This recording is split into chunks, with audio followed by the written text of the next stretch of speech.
Welcome to today's explainer. You know, most of us just walk right up to the thermostat, poke a button, and boom, we expect magic to happen.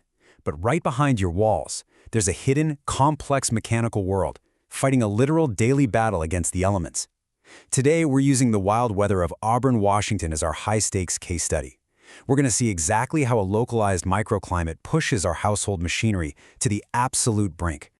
Here's our survival guide for today. We've got 1. The Auburn Climate Challenge. 2. Anatomy of a breakdown. 3. The 3-step fix. 4.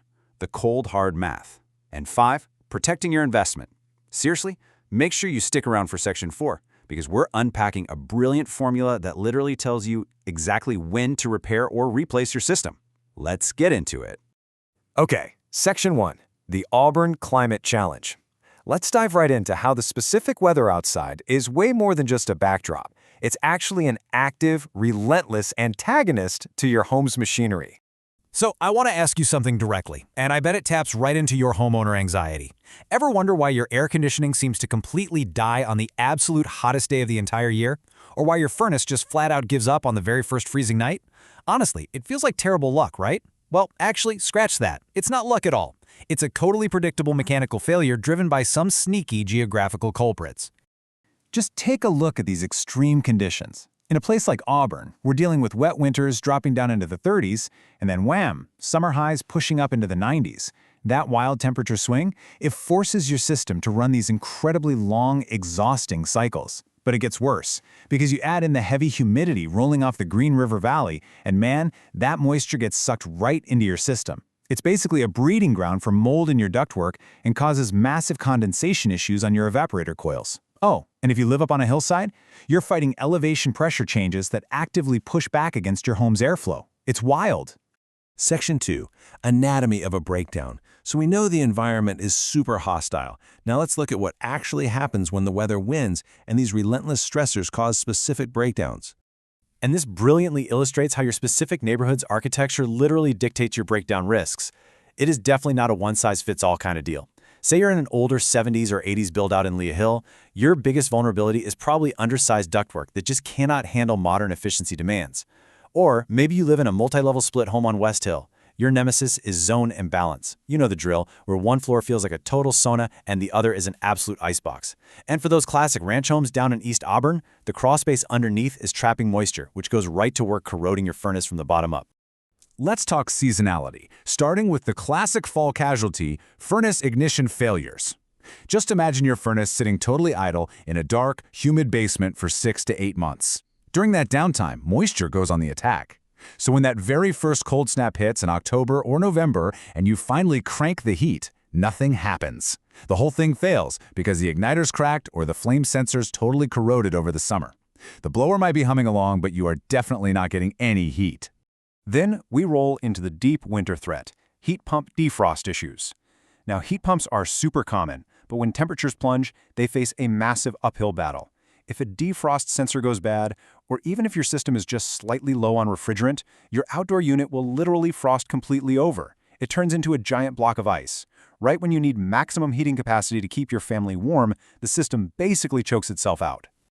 Section 3, the 3-step fix. Okay, those are the chaotic, stressful problems, but how do we actually solve them? Let's pivot and look at how local experts tackle these exact breakdowns methodically, no guesswork allowed. The absolute industry gold standard for fixing these localized problems comes down to 3 non-negotiable steps.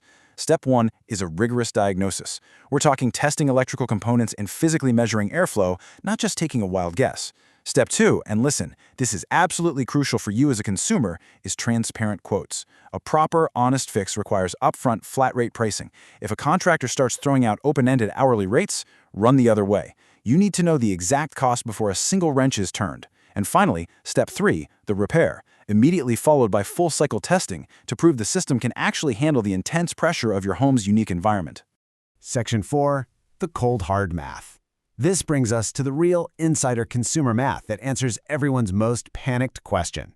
Do I fix this old clunker or do I bite the bullet and buy a new one? Take a good hard look at this number, $5,000. This is not just some random price tag pulled out of thin air. It is the absolute magic threshold that is going to make your big decision for you. What's so fascinating here is the brilliant simplicity of the $5,000 rule. Here's exactly how it works. You take the age of your system in years and you multiply it by the estimated cost of the repair. If that total is greater than $5,000, you replace the system. If it's less, you repair it. Let's do the math together real quick. Say you've got a 15-year-old furnace. It breaks down and the tech quotes you $400 to fix it. Well, 15 times 400 equals 6,000. Because 6,000 is greater than 5,000, the math is telling you loud and clear that it's officially time to replace. It's a real game changer because it takes all the emotion completely out of the decision. And hey, here's a totally surprising fact that might actually save you from having to use that $5,000 rule too early. The 3-minute rule. If you ever manually shut off your AC, or even if the power just flickers for a second, you must wait at least 3 full minutes before you restart it. Why? Well, when your AC is running, the refrigerant pressures are astronomically high. If you try to fire it back up immediately, the compressor has to fight against this massive, invisible wall of pressure. It causes extreme wear and tear, and it can literally cause a catastrophic, incredibly expensive failure. So just wait the 3 minutes and let those pressures equalize. To give you a realistic idea of what these costs actually look like out in the wild, check out the stark jump in this data. Basic maintenance, like a routine furnace tune-up, is pretty affordable, usually sitting right around $150.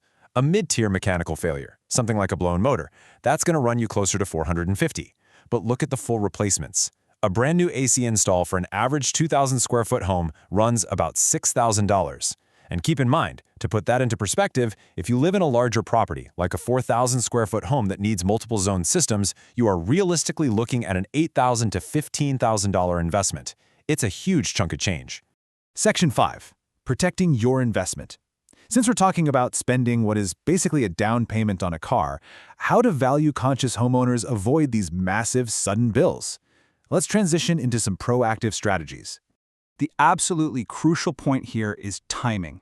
Notice the wild dynamic between peak and off-peak seasons. Summer and winter, that's panic buying season. Contractors have zero availability, and you are paying top-dollar emergency peak pricing. Now compare that to fall and spring. This is the sweet spot. October through March is totally off-peak. Demand is way lower, scheduling is flexible, and the best part? You maintain all the negotiating power simply because you aren't freezing or sweating to death while you're trying to look over a contract. And you'll know exactly when it's time to start shopping in that off-season by watching this ticking clock. Every system has a biological lifespan. Because heat pumps work year-round, they hit their expiration date first, usually around 12 years. Central air conditioners typically fail right around the 15-year mark. Gas furnaces, if you take really good care of them, can sometimes push to 20 years. But hey, remember that brutal microclimate we talked about at the beginning?